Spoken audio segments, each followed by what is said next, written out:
one of my challenges, especially concentrated on acquisitions, was the confidence level. I think you do a good job at this, is what kind of turned me on to you. You do a good job of referencing, first of all, LOI is quick, so offer is quick. And then second of all, you do a really good job of getting them an offer right away and then adjusting that strategy, which I've started to do later in my career. But early on, I mean, it was like you do everything right, you get the contract, you get to a point where you think like, oh, I got this house at a great price. You take it to the market, which is your buyers, and then your buyers shit all over you. And you're like, what the hell, man? Like, this meets all the rules. The comps are good. Like, what's going on? So it's the reverse engineering of, you've said it quite a few people, and I wrote it down. You said focus on buyers first, which is that is your client, versus like a lot of real estate agents or wholesalers go, well, I got to get the deal. It's like, yeah, you do got to get the deal, but if you don't have somebody to buy the deal doesn't mean much. For sure. Yeah. So, so just a couple of things that are coming to mind right now, right? So like you're talking about in the commercial world, more so, right? Our client, like you just talked about, like, is the buyers, right? Like our clients that we want to work with regularly, like, that we want to have, like, quote, these channel accounts that we want to do long-term business with are going to be our buyers, right? Now, what we feed them with are the deals that we end up finding on the seller side. So it's really building up a very strong VIP list of buyers you're going to bring your deals to. What I would even do on the wholesale side, like even in the wholesaling world, when I did resi wholesaling, I had like 3 guys I sold all my stuff to, and nobody else. It was just these 3 guys. So they didn't want it. I didn't have other people. It was just these 3 guys, and they each bought 5 or 10 or 20 deals a year, and that was it. And I just went to work finding them deals. That's all I did, right? So anyways, like when you're working with the commercial side, the big piece is a lot of people screw up this business because, like you have seller side and you have buyer side. And the problem is that some people are just spectacular at generating great, like a ton of seller opportunities. Okay, I see this all the time. They're pounding phones. They're great with their scripts. They generate a ton of seller side business. A lot of people are open to the idea of selling, but the problem is they've got nothing here, and then they can't sell anything. Okay, and then 6 months down the road, they've got 100+ leads over here, but they've got 0 buyers, and they've gotten 0 true offers. So like the true offer side of this business, the buyer side of this business is the following. So we have starters, true, okay, and then obviously you can go to all the way down. Like I'm just talking metrics, right? Accepted deals, okay. So and honestly, starters you're fine with. We don't even need to talk about it. But it's these 2 metrics, 1 and 2. These 2 metrics: how many true offers you've received and how many accepted offers you've gotten. This tells you how strong your buyer side of your business is and how well you're doing at it. Because you could have 1,000 buyers over here. But, 1 month goes by and you've gotten 0 true offers and 0 accepted deals. You're doing a couple things wrong. Either the deals that you're sending them suck, your ability to market those deals to those 1,000 people suck, or the 1,000 suck. Right? Like, or they're just not good quality buyers. And it's hard for it to be all 3, right? So it's like, for us, I like to start here, which is like, how do we build up a list here, okay, on your buyer side, okay? I want 5 to 20 VIP buyers, okay, number 1. I want a list of 5 to 20 people that all want the same product in the same area. Big mistake people make when they look at these types of people is that they go, oh, I've got a guy, let's say multifamily, okay? I got a guy who's looking for 5 to 10. I got like 5 guys that are all looking 5 to 10 units. But the problem is that one guy wants it in San Antonio. Another guy wants it in Austin. Another guy wants it in Lubbock, Texas. Another guy wants it in Corpus Christi. It's like, bro, what are you going to market all 5 markets? And what happens if that one dude in that one market doesn't want it? I want 5 to 10 or 20 people who all want the same thing in the same area. Okay. What happens is, imagine if you had, and again, what asset you're targeting? Multifamily? Yeah, well, I mean, after we talked the last time, you said focus heavily on industrial and retail. I agree. So I agree. But those will be 2 brand new markets for me. I've not done industrial nor a retail deal. Which is fine. But I'm just saying, like I don't care if it was multi or whatever it is. Yeah. My background is multifamily and land. That's what I've done most of my transactions in. Now, multi is okay. I'm not a fan of multi in Texas.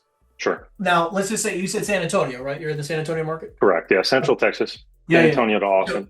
Yeah. So, and you can probably go, I mean, dude, you could definitely, I mean, there's such a huge market for this in that huge corridor, right? Yep. So I would look for people, if you're doing retail and you're doing industrial, Okay, Hmm. just one of them first. Just go, hey, I'm going to Okay. be focused on one of them. And then all I want you to do is I want to find 5 to 20 people who are looking between 10,000 and let's just say 50,000 square feet in that specific market, who all have the ability to buy 2+ deals a year. Okay, and they all own 5 or 10 deals. That to me, when you've got 5 to 20 people, like think about what the odds are to sell a deal, right? It's like, the odds are pretty good that you're going to get at least 1 or 2 or 3 true offers on every deal, right? Hmm. And that's all I want, because it's like right now I have the ability where if we find a deal take it in, in basically any part of New Jersey, I can sell the deal no matter what it is, because I've got a number of guys who all want the same product in the same area. So I know that if I just have one rent, whatever that product is, I bring it to those Hmm. dozen or so people. I'm gonna have 2 or 3 or 4 offers, and then it's just up to the seller to either make sense of the deal or not. Yeah, I have a note from you actually, where it's 10 plus properties owned, 2 to 5 new deals a year between 1 to 10 million, and that strategy. So we're not playing either with the thing I want to avoid is complete newbies and institutional buyers Yeah, no, playing in that middle I'm the space where same we're way. still mom and pop. I'm the Hmm. same way. I don't do a lot of institutional stuff. I do very little, maybe Hmm. 2 deals a year institutional. And then I don't work with first time investors. The important thing to think about, okay, which you can rip off from your commercials, your resi wholesaling business, okay, because obviously you're doing a good job. What I would recommend though is the following. Number one, and I always stress this, right? Leads are king, just like in any business. The problem is that people try to overcomplicate it. You need to figure out a way to, like, I would want you to, whether it's your resi business and your commercial business, I would try to figure out how to 5 or 10 or 20x your leads, the amount of leads you're generating right now. Why is that? Because keep in mind, especially for commercial, the amount of deals that'll actually pencil based on an X amount of leads you get Yeah, is it's a so volume game. few. So that's why I would just stress to you, people don't realize that even if you were able to get, 20 leads a month, the problem is that of the 20, you're going to have maybe 1 to 2 that are even reasonably penciling. Hmm. So, but you're not making money if you're only doing 1 to 2 random leads that are going to maybe pencil. You know what I'm That saying? makes sense. It doesn't make it worth it. So that's why I'm like, unless we're going to go, especially to do the numbers you're trying to do, you're trying to tell me, like, again, you want to make $1 million a year, like Hmm. you need to be generating something like 50 to 100 plus leads a month. Yeah, so we currently are. So we're averaging. So last quarter we averaged 210 new leads. Now, again, I'll say it this way though. I'm saying commercial, by the way. Sure. No, no, Yeah. exactly. So Yeah. that's what I'm saying. All of my marketing is focused already. Like Yeah. that's tapped. How do I then generate that many more leads on my own, essentially, from Yeah. scratch? Yeah. Yeah. So, well, and also, by the way, just because I'm thinking I don't about know where it's going. yeah, I was gonna say, well, I was gonna say that, but I also just want to stress to you, because I know you and I talked about it. The only reason why, again, you're struggling to grow on your wholesaling side of your resi business is because your margins are so thin. For sure. Yeah, our Yeah. ROAS is we aim for a 3 to 5x ROAS, which I'm sure in commercial assets it'll blow it out of the water. We do Yeah, but deals even with like, the lights dude, on. like even my buddy who does, I think he spends like 3 or 400,000 a month right now on mailers. Okay, Okay. Okay. but their average fee is $100,000. What market are they in? They're national. They're in a bunch of different markets. They're in And in residential? resi, yeah, resi wholesalers. Yeah, they crush, bro. 50, 60 million a year. Great I think business. I might want to see those Dude, I'm telling you, he's a beast. He's a freaking beast. Okay. that seems insane, but He was on. I interviewed him on my YouTube channel. Just look him up. okay. Yeah, Cool. yeah. Dan Breslin. He's a beast. Dan Breslin. Yeah, he's a freaking beast. He's not in the Texas market. No, he's a beast, bro. He's a beast. We got He plenty does several between hundred a year. Austin, Dallas, San Antonio, and Houston. I mean, we have everybody here, so it's already enough. No, for sure, for sure. But anyways, I'm just saying, obviously, like I think one of the biggest things is just get your margins up. Because if you can get your margins up, I mean, you have a decent amount of volume. I'm just saying, if you can double your margin, I think you'll be in a good playing ground. Now, again, they also rep both sides. Like again, like you and I were talking about, it's like making sure you find your buyers for your sellers. Now, for commercial, I wrote this down from before, so I'm just going to use a previous page. Okay, where for lead generation, ignore the 2 or whatever leads a day, but this is if you're prospecting. For you're doing the cold one-to-many strategy on your residential business. Okay, you're doing the pay-per-click, the Facebook, the direct mail. You could do that for commercial, by the way. You could do that for commercial and just start allocating a certain percentage of the budget to commercial properties. You could do that. Okay. Okay. Mm-hmm. Also, you could do, your the cold one-to-one, which is your cold calling, hitting the phones type of strategy if you wanted to, Mm-hmm. right? where you could easily be doing 3 hours a day of pounding the phones and trying to generate 2 or 3 seller leads a day. You could easily do that and not, touch too much money other than maybe a couple $100 a month. I mean, like very affordably, you could do that. But I would tell you that, like, you generating, call it, how many team members do you have, by the way? We are four. Four. So what I try to stress is like, hey, you have your pay per click and all this other stuff. It's like, hey, do that stuff after you've done this. Yeah, totally. Right. Totally. So it's like, do this Yeah. first, get a couple leads here, and then handle everything For else. sure. Right. Yeah. It's the concept, Henry. Correct me if I'm wrong here. Where it's like it's sell the thing before you know your market, right? Yeah. So Yeah. it's like I want to prove this business model before I ever start sinking. I mean, this is serious dollars, man. So it's like when you're talking about tens of thousands of dollars a month in marketing, I don't want it going down the hole. No, So, and by the way, when I say ad spend, I would say take $2,500 to $3,000 and mhm, use that specifically to target a very small portion of the budget which you're spending. Okay. for sure. And just point it in a direction of saying, hey, this will be my in addition leads in my Hmm. market, where like, Yeah, I love maybe that. it's mailers, maybe it's already the list you're calling, your best, hottest leads in the market. All the shopping centers or the industrial buildings have been owned for 30 years for a mom and pop guy who owned one Hmm. property. They bought it for nickels. You do all the all the cross criteria possible, right? Layering motivations, and you blast it Yep, out. You do a mailer campaign every, 1,000 or 2,000 mailers a month. I mean, nothing that it should be crazy, totally. but that's a list that you're already calling. And that's That's what I know makes well. sense. Yeah. Yeah, and that's what I know well. So it's like Yeah. we already do that. We already have the mail house. We already have the pieces. The only like I had we use OLM, open letter marketing, and Yeah. I actually had a meeting with them last week or 2 weeks ago on what mail pieces to send these folks. But I Yeah. also wanted to say like, all right, let's get our feet wet for a little while, which would be lead generation from nothing, Yep. figure what that out, and then go through that list and pretty much call or send mailers to anybody I'm not getting in touch with. That's what I'm saying. Like, I'm not saying, because this one, the cold Hmm. marketing right now. So I'd say layer that with your cold calling, and I think you do pretty well. Now, obviously, for you, it's really just really getting a good understanding of the scripting, because it's a Okay, very different conversation, for sure. right? So just making sure you're having the right lingo down, you're asking the right questions, right? Because there's going to be a lot of information that you need to make sure you memorize pretty well, like process wise, while you're on the phone. Which, you have my script book and everything? Yes, I believe Okay. so. Yeah, yeah, yeah. So just memorize, like, again, like, it's just really just knowing those questions to ask. There's no appropriate specific order you need to ask them in, but it's like really making sure you just know the questions to ask. Because like when you're calling that list, yeah, when you're calling that list, right? Like really a lot of it is about the financials, right? Getting a really Hmm. good understanding of the financials, getting a rent roll, right? P&L. I don't really ever trust these people when it comes to like, oh, like, people always like, it's a stupid question to ask, but like, no, I don't care what they tell me their net operating income is. Because I'm going to run my own numbers and I'm going to come up with a different net operating income than they probably are. But I want to know what their top line is. Like, tell me so Sure. what's your current rents coming in monthly, right? You Hmm. can tell me, I can do my own math on my own, myself, right?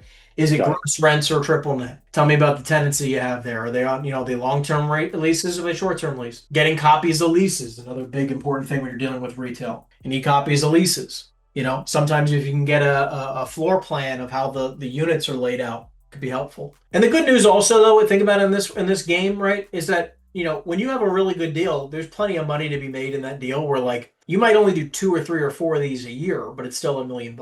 So like you don't need to be, you can afford to be more choosy and picky with the deal, because the rest of the deals I just broker off market anyway. So like you don't need to really obsess over it. It needs to be like, oh, this has to be such a killer deal, right? Hmm. Killer deals will arise, but in the meantime, I sell the okay ones. So breaking into the market, breaking into industrial and retail, I Yeah, want to learn as much as I can. I have a pretty good understanding of multifamily. yeah. We ended up did taking that listing on that I told you about last week. Okay. They Yeah, added another house into the mix, which increased revenue, gave us about another $1,500 a month top line. Anyways, long story short, starting from zero, right? I have the main business. I want to filter more of this in, sure. especially too because residential wholesale is a shaky. Like when you tell me about this guy doing $100,000 average, I probably will hate his life. I don't want that guy's life. It's not as bad as you think. Yeah, probably You've got not. a very large team. Good. Well, yeah, that's not something I want. So like Yeah. we're doing really, really well. It's like in the Marine Corps, I call it fire teams. Sure. So you go like 4 to 6 or definitely less than 10, super tight, super niche. Yeah. Where do I start this thing if I break it off? Like if you're me and you know like, hey, I got this thing paying the bills right now. I got to keep this going in the time period. How do I add this on and start making it more of a viable metric, especially as I go through and get my credentials and get more legit too on the broker side? How do Sure. I add this in the right way? Yeah, so it's all about scheduling, right? Where like, you're just gonna get really regimented with your schedule, especially like the way I have it now with my teams, where like everything's built into team meetings. Where like other than the meetings, I'm not involved in the day-to-day stuff for the most part, Hmm. other than negotiating deals, right? So like Okay. maybe an extra, like I have, let's say 2 hours worth of team meetings, maybe 2.5 hours worth of team meetings a day, Monday through Friday. Then I probably maybe have another 30 to minutes to an hour of negotiating deals. But other than that, I'm not involved in the day-to-day so much, the nitty-gritty stuff of the deals. So I have all of the whole rest of the day to negotiate deals on my own stuff, right? To work on my own deals, to self-generate leads on my own stuff. So it's like, what does your schedule look like? Where it's like, Yeah, I have arguably a pretty similar schedule to when you preach. We start at 9 every day. I have a quick team meeting. We try to keep it less than 30 minutes. And then from about 9:30 to noon, I'm on the phones. okay, And then, I'll break for lunch or do what I need to do, training. And if I take appointments between 1 and 3 p.m.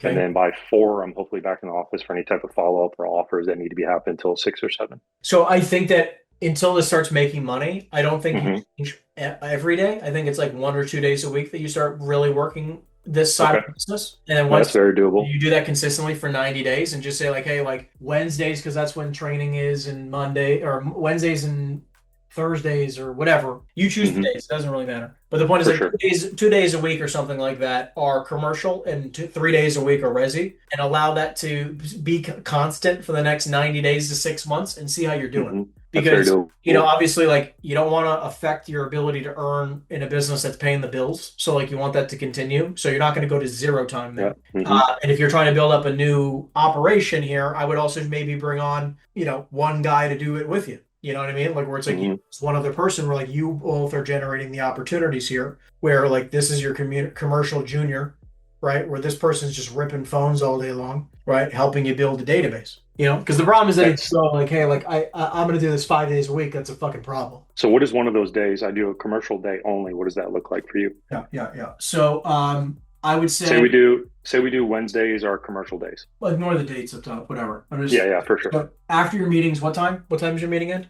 9 every day. 9? 9:30 Central Standard Yeah. Time. So just call it 9:30 then till like 1 p.m. is just seller Hmm. business. That's generating Just what?